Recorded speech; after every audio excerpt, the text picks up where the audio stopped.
The ground wasn't just cold, it was cruel, frozen stiff by weeks of wind and snow. It struck back at her hands like metal. Every strike of her iron spade rang through the mountain air like a hammer on steel. But she didn't stop. She couldn't, not with her little boy coughing blood last night, and not with the baby girl turning blue even under the furs. Nora didn't wait for morning. She'd dragged both children out before sunrise and carried them on her back one at a time, down to the spot she'd picked. A soft pocket below the ridge where the sun never quite touched, shielded on three sides by natural stone, a place no man would choose. But she wasn't any man, and she'd run out of options 3 nights ago when the cabin roof collapsed and the chimney gave out. Now all she had left was a patch of icebound earth, her blistered palms, and a fire inside her stronger than any frost on the mountain. The baby wouldn't stop crying at first. Nora had wrapped her in the old buffalo hide, tucked her between 2 stones to block the wind, and whispered what she'd once heard her own mother say in the dark. "Shh, this ground ain't your enemy, baby. It's only cold, 'cause it don't know you yet." And then she dug. Not a cabin, not another shack, not with what little wood she had left. She needed something under the wind. She needed a place the snow would pass over, not batter through. She needed to disappear from winter's eyes altogether. And so she went under. Her knees tore open on frozen roots. Her sleeves stiffened with blood. She used the last of her strength to roll away boulders, not even thinking how she'd lift them back. She just knew if she could dig far enough into that slope, deep enough and low enough, she might trick death itself into forgetting they were still up here. The sun never fully rose that day. It just brightened the sky enough to mock her efforts. The soil was hard, but not as hard as it would be by the next snow. She knew she had maybe 3 days before another storm, maybe less. Her eldest, Ezra, 5 years old and already quieter than most grown men, didn't ask questions when she told him to hold the baby. He sat on a flat rock, teeth chattering, but held little Ruthie in his arms like it was his only job in the world. And it was. That night they didn't sleep. She kept digging. She lit the last of the pine pitch in a cracked lantern and hung it from a branch while she worked. And every time she thought about resting, she'd hear the wind shift or Ruthie whimper,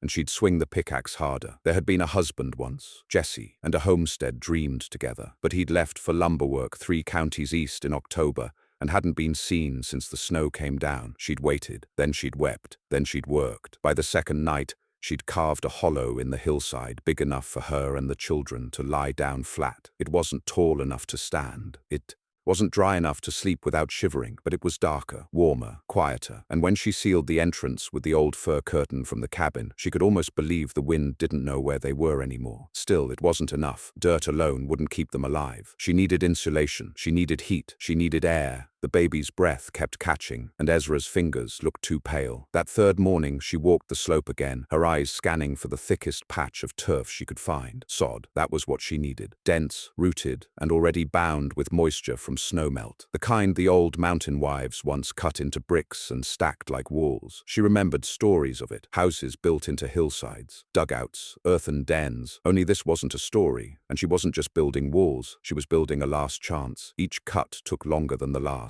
The blade dulled fast, and she had no whetstone left. She made do with river rock, dragging the edge again and again just to keep it biting. Her arms trembled from the effort, but when she began stacking that turf, layered like thick bread loaves, dense and dark and smelling of deep soil, she felt the cold shift. It didn't vanish. It never would, but it stepped back. The first real warmth didn't come from fire. It came from the ground, sealed tight, holding the day's sun deep within like it had been waiting for someone to ask. She packed turf into the gaps between stone, then dug a vent near the top using a hollow log and ash to guide the airflow. It wasn't perfect. Smoke still rolled sideways some nights, but they weren't coughing, not anymore. Ezra spoke for the first time in days that 4th evening. They sat near the ember pit, just glowing rocks and a strip of bark smoldering over it, and he reached toward the earthen wall with one finger. "It smells like Papa's boots," he whispered. Nora almost broke, but she didn't. "That's how you know it's strong," she said, her voice firm. He had strong boots. The days bled into each other. She learned things fast or lost them. When the roof sagged, she reinforced it with stacked brush and heavier sod bricks. When water pooled, she dug channels. When Ezra started shivering even under blankets,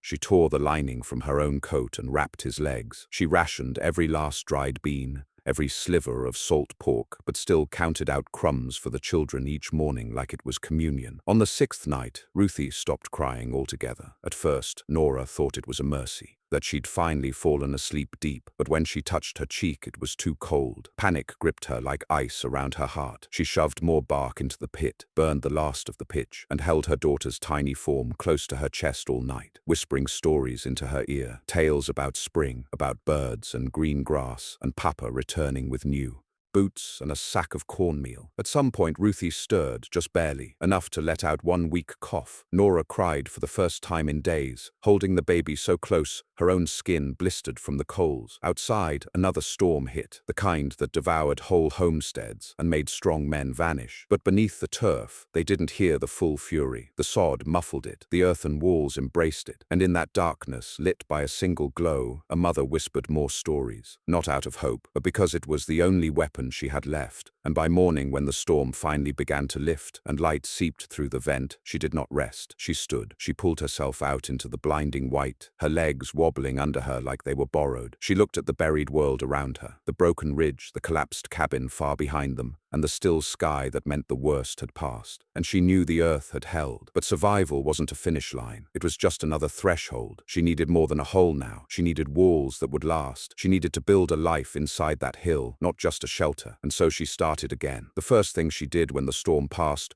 was fall to her knees in the snow, not from prayer. There was no time for that anymore. Her body simply stopped holding itself upright. The cold bit at her back through the thin wool as she crouched by the chimney vent, coughing out the last of the smoke she'd breathed through the night. Her eyes stung from heat and ash, and she could still feel the heat of the coals pressing against her chest from where she'd kept Ruthie wrapped tight against her ribs. She thought maybe the baby had stopped breathing again, but when she pulled the hide blanket back, Ruthie was staring up at her, blinking slowly like a newborn calf, alive, just barely. Ezra hadn't stirred once. She didn't go back into the dugout right away. She sat in the snow, panting, listening for anything. Wind, a branch cracking, the call of a bird, a man's voice, Jesse's, calling her name from the tree line. But the forest was empty. It always was now. She knew what she had to do next, even though her hands didn't want to move. The shelter had held, but it was still just a makeshift burrow. If she didn't reinforce it now, while the snow was still fresh and soft, and before the next freeze, it would collapse under its own weight, or worse, cave in during the next melt. She looked up at the slope. All that thick turf and snow-packed overburden could be a curse or a blessing, depending on how she shaped it. She took one long breath and stood. That day, she dragged rock, not small ones, flat shale slabs the size of coffins, broken from a wind-cut outcropping farther up the slope. She remembered Jesse once saying that stone makes a better roof than any tree beam if you stack it right and lean it low. She hadn't believed him then, back when roofs were something other men built. But now she trusted stone more than air. Wood split, wood rotted, stone stayed. Ezra helped her haul the slabs, even with his thin arms and dragging steps. He never complained, not even when he slipped and bloodied his lip. He just wiped it on his sleeve and kept pulling the sled she'd tied together with scraps of rope and a plank from the old cabin floor. He was 5, just 5, and yet when she looked at him, hunched over the pull line, red-faced with breath fogging hard in front of him, she saw Jesse's eyes, not warm, but determined, always scanning the horizon for the next ridge. That afternoon, they stacked the first rows. She dug deeper into the back of the dugout, extending it by another 4 feet. She carved the space out like a beaver hollowing a dam, piling the loosened soil at the entrance, shaping it upward to form a mound instead of a hole. Then she set the stones into the roof frame, one at a time, angling them so water would shed to the sides. Turf went on top again, packed tight with her fists, sealed with snow. She worked until her arms shook so badly she couldn't grip the shovel. It wasn't just for warmth now. It was for permanence. She could feel it in her bones. They wouldn't be leaving this mountain anytime soon, not with the passes buried, not with no word from Jesse and no other soul for miles. This wasn't just shelter. It was home now, whether she liked it or not. Inside, she reinforced the walls with split poles wedged deep into the earth and lashed crosswise with rawhide strips cut from the last of the deer hide bundle. She lined the floor with straw and pine boughs.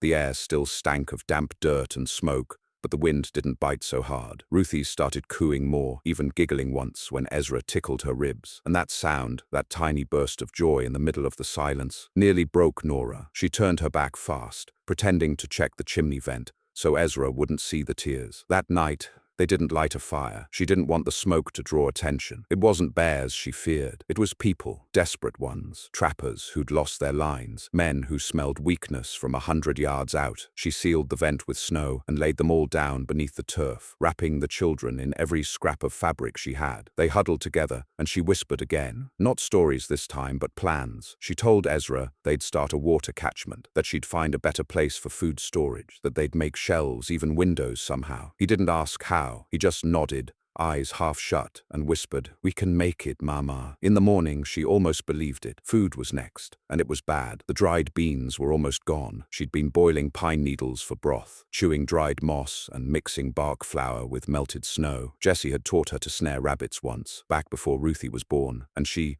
tried again now, her fingers stiff on the twine, the loops clumsy, the bait almost non-existent. But luck came anyway, a miracle in fur. A snowshoe hare blundered right into the loop on the third morning. Ezra was the one who spotted it. He held it up, eyes wide, like he'd just found a gold nugget. Nora didn't waste a second. She killed it fast, skinned it bare, saved every ounce of meat and bone. The stew they made that night tasted like fire and blood and hope. She built a smoke shelf the next day from slate and a bit of flattened tin, hammering the rock into shape with a stone and cursing every clumsy blow. The smoked meat would keep longer, not forever, but long enough to stretch between catches. Every day was work. Every night, she collapsed into the dugout, too tired to think, clutching Ruthie to her chest, while Ezra curled up with his back to the wall. The place smelled worse every day, but it felt safer. That mattered more. She'd started stacking rock outside too, forming a low, retaining wall around the dugout's outer face, not just for structure, for identity, so it wouldn't look like a cave, so it would say, "Someone lives here." She carved a notch above the doorway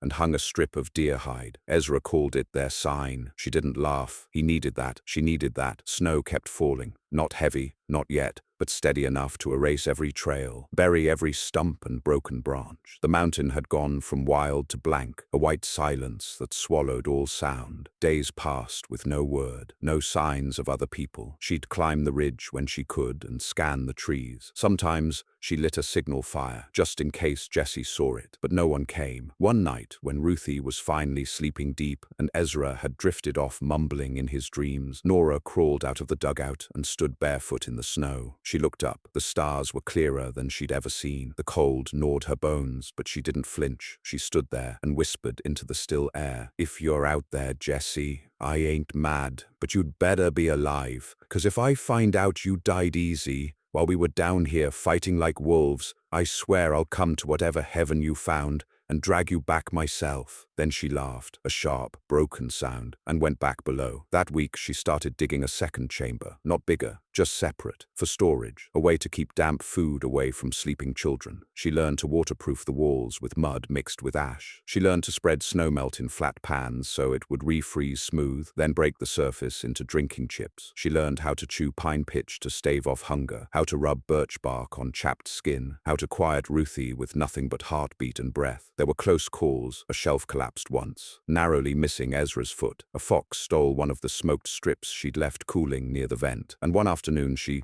spotted tracks in the snow. Not animal, boot prints, old but real. She didn't tell Ezra. She just reinforced the door that night with a stone bar and kept her knife within reach, its edge polished against slate, gleaming faintly in the firelight. But it wasn't all fear, not always. One morning Ezra surprised her. He'd taken bits of twine and scraps of wood and built a little figure, a kind of stick man, with pinecone hands. He stuck it in the wall next to the vent and called it Mr. Warm, said it was their watchman, said it kept bad things out. She didn't argue. She just nodded and said, "Then, let's make sure he's got eyes." She burned 2 dots into its face with a coal and kissed Ezra's forehead. By the end of that second week, the dugout didn't feel like a hole anymore. It felt like theirs. The turf roof held, the walls stayed dry. The vent worked better with a second pipe lashed to the first. She'd even hung a flap of fabric across the entry, weighted with stones to keep the draft low. When the wind howled, they barely heard it. When the snow piled deep, it passed over them, and beneath it all, in that pocket of earth and sweat and blood and soot, a woman and 2 children slept. Not safe, never safe, but surviving. And outside,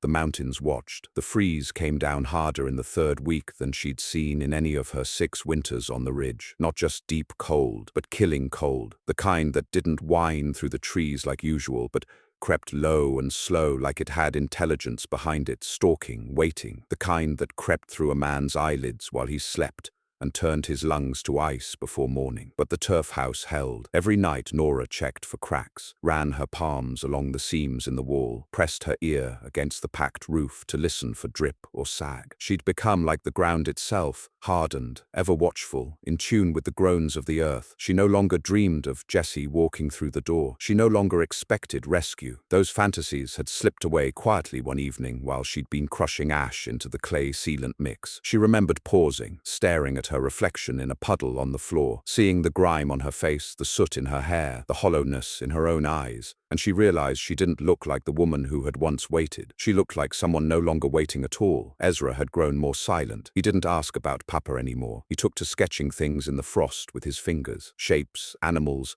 little cabins with smoke coming out the top. Sometimes he tried to teach Ruthie to speak, pointing at her nose, her fingers, the little straw-stuffed toy she'd begun to cling to. Ruthie still barely made a sound, but her eyes tracked her brother everywhere he went, and she'd smile at him, which was more than she did for Nora. That stung sometimes, deeply, in places Nora couldn't name, but it also kept her working. She was building a place where smiles could happen. That mattered. The food was vanishing again. 2 more rabbits, then nothing. The snares went untouched for days. One came back snapped, empty, chewed clean through. The tracks were gone in the snow. Even the birds had stopped calling. She tried boiling the old fur scraps, once part of a coat, turned it to broth thick as glue, but at least it filled their stomachs. Ezra didn't ask what it was. Ruthie spit it up twice, but swallowed it the 3rd time. Nora remembered the winter stories the old trappers used to tell. Men boiling leather boots, grinding bones into flour. She hadn't believed them back then. She did now. Still, the dugout had grown. Nora didn't breathe. They passed by without seeing her, but she waited another full hour before crawling back toward the belly. When she got there, Ezra was already at the lookout crack, a slit she'd cut into the turf wall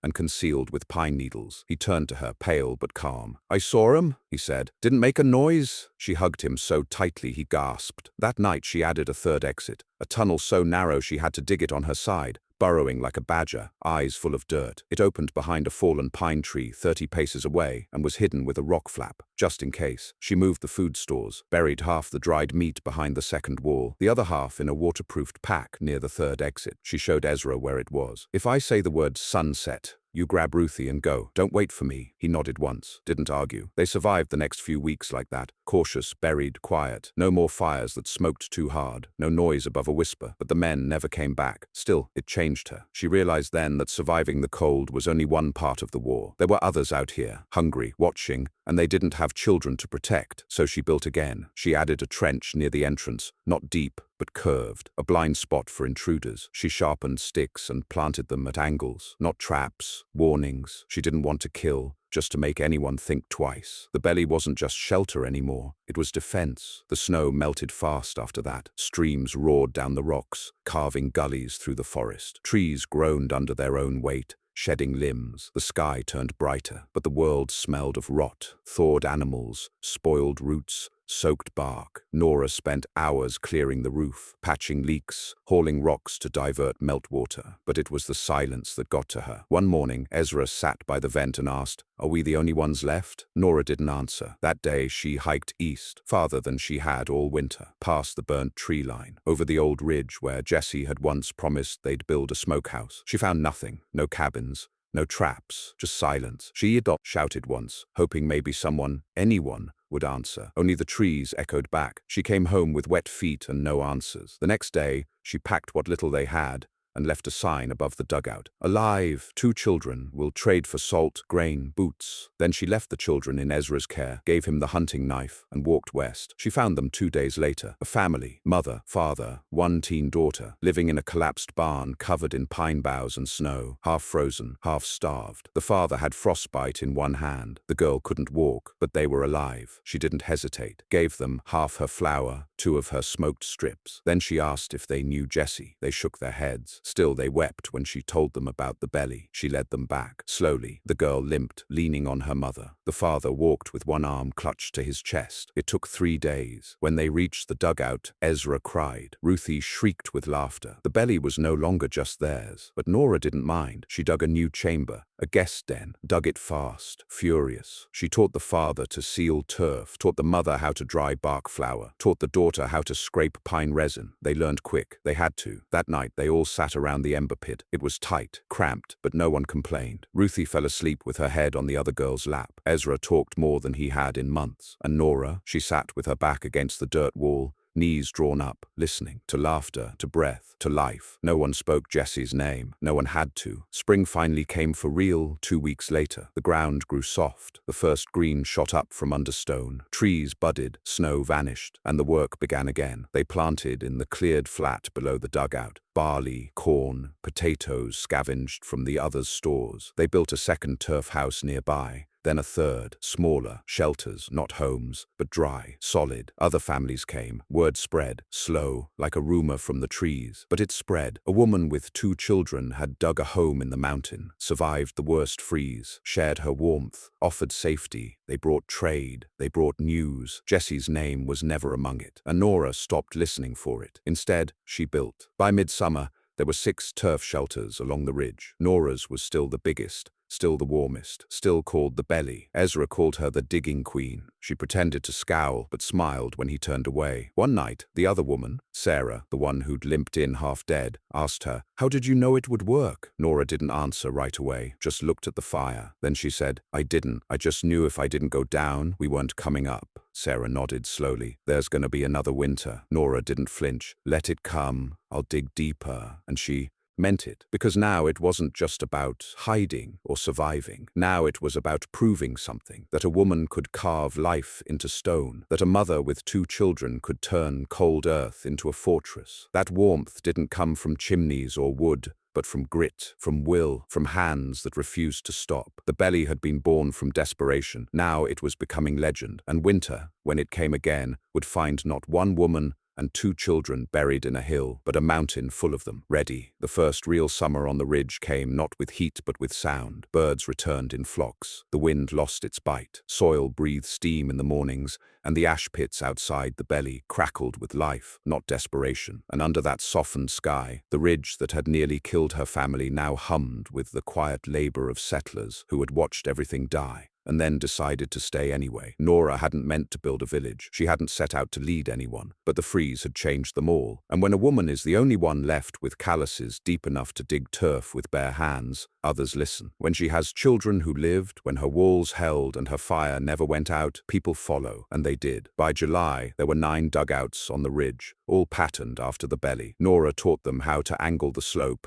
how to lay the stone to drain meltwater, how to insulate with dead pine boughs and woven straw. Ezra marked the ground with charcoal from the fire, drawing outlines for each new family. Ruthie waddled barefoot in the mud, now strong enough to giggle on command and shriek whenever anyone scooped her up. She had learned her first full word, warm. It was what she whispered into Nora's shoulder when the fire glowed and the vent smoke curled like breath above their heads. Still, comfort brought a different kind of danger. Nora knew it. The fear was changing, not hunger, not cold, but ease. It crept in through the soft ground and open doors. It made some of the new families careless, failing to patch turf fast enough, leaving vent pipes exposed, not digging root pits deep enough. She tried to be patient. She tried not to become hard. But she also knew that another winter would come, and when it did, it would not spare anyone who had mistaken spring for mercy. So she built again. She added a 3rd chamber to the Belly, not for her own family, but as a common hall, a place to meet, trade, talk. She set stone benches along the wall, covered them with stretched hide. A proper hearth took shape in the center. She had found an iron kettle in one of the abandoned trapper camps and hung it from a beam over the coals. Smoke stained the ceiling black. It smelled like sap and ash and old pine. It smelled like permanence. Every evening now, people gathered in that chamber. They brought news of other survivors, of burned-out cabins, of towns below the ridge where sickness had taken whole streets. One man spoke of a fire that had swept a church clean, the pews still smoldering when they passed. Another told of a family who had tried to ride south and vanished in a blizzard near Tanner's Bluff. But always they ended their stories with the same note. "You made it? You made something work?" Nora never replied, just stirred the kettle, passed out bark bread, listened. Ezra had changed too. He no longer asked about Jesse. He had stopped drawing cabins and started carving tools. Rough spoons, bowls, pegs. He helped build root cellars and sealed cracks in neighbor walls with thick clay. Once, when a boy twice his age mocked the belly for being just a dirt house. Ezra punched him square in the face. Nora didn't scold him, just pulled him aside and said, "Next time, use words first, but don't you ever let anyone spit on what saved your sister." Ruthie spoke more now, words pieced together like patchwork. Fire warm, Ezra mine, Mama dig. Every word was a torch inside Nora's ribs. Still, the world beyond the ridge wasn't kind. Late that summer, a stranger came, thin, hollow-eyed, alone, carried a rusted rifle, and a look that said he hadn't seen firelight in weeks. The others wanted to turn him away. Nora didn't. She gave him a seat, a drink, let him rest. He said his name was Wade. He said he'd worked with Jesse once, hauled lumber down in Mason's Creek. Said Jesse had left for a run in early October, the same time Nora had last seen him, but never came back, just disappeared. Rumor was he'd been caught in a slide. Wade didn't know more than that. He only looked at her with the quiet kind of apology that came from someone who'd learned not to lie anymore. Nora didn't speak for a long time after that. That night, she walked to the edge of the ridge alone, past the turf shelters, past the stone piles and windbreaks, all the way to the old trail Jesse had taken that final morning. The path was grown over now, just a faint divot in the grass. She knelt beside it and placed one hand flat on the dirt. "I ain't mad," she whispered, "but I'm still here." And that was all. She buried something small in the dirt there, the charred metal ring that had once been part of his belt buckle. She didn't need a grave. She had the belly. Fall came fast. The winds grew sharp again. The trees began shedding. The air turned to glass. But this time, they were ready. Every shelter had double turf walls. Each vent was stone-sealed. Food stores lined the cellars. Dried meat hung in clean strips. Smokehouses puffed like quiet engines. Children laughed without flinching. When the first snow came, they didn't run. They gathered in the common hall, crowded around the hearth, and let it fall. That first winter night, Ruthie climbed into Nora's lap, tugged at her sleeve and asked, "Fire stay?" Nora looked down at her daughter. "Yes, baby, the fire stays." She believed it. Now, that night, Ezra tucked the flap tight and said, "We're deeper than the storm," and they were. The snow piled higher than the windows. The wind screamed, but it could not touch them. Not now. The belly held, the turf stayed thick, the warmth stayed in. Other families sent thanks. A woman from the southern slope brought fresh salt. A young man brought seeds, corn, beans, tobacco. He said, "They told me the mountain belonged to you now." She laughed once, a real one. "No one owns the mountain," she said, "but if you dig deep enough, it'll let you stay." The phrase caught on. Dig deep enough. It became a saying, a way to explain not just survival, but the stubbornness that built turf homes where chimneys failed. It was carved into wood, etched onto rock, whispered to children during the long nights. And when new families came, each winter worse than the last, each face gaunt and bruised by wind and hunger, they didn't find a lone woman scraping bark in the cold. They found a village beneath the frost, fires burning behind hidden doors, roots dug deep. They found the belly and Nora, who never left, even in old age when her hands trembled and her hair silvered, and the new generation built smarter chimneys, straighter walls, and even windows lined with glass scavenged from the valley. Even then, they still came to her for advice, for stories, for truth. She never bragged, never claimed to be anything but a mother who dug too deep to stop. But they called her the builder, the frost widow, the queen beneath the hill. She called herself just someone who didn't run. And when the day finally came, many years later, long after Ruthie had grown and married, and Ezra had built 3 more turf homes with his own hands, Nora sat at the edge of the ridge again, looking down the slope where no trail remained, and whispered the same words she had long ago. "I ain't mad, but I'm still here." And the mountain, ever silent, ever watching, said nothing. But the wind didn't bite, the earth stayed warm, and the belly stayed.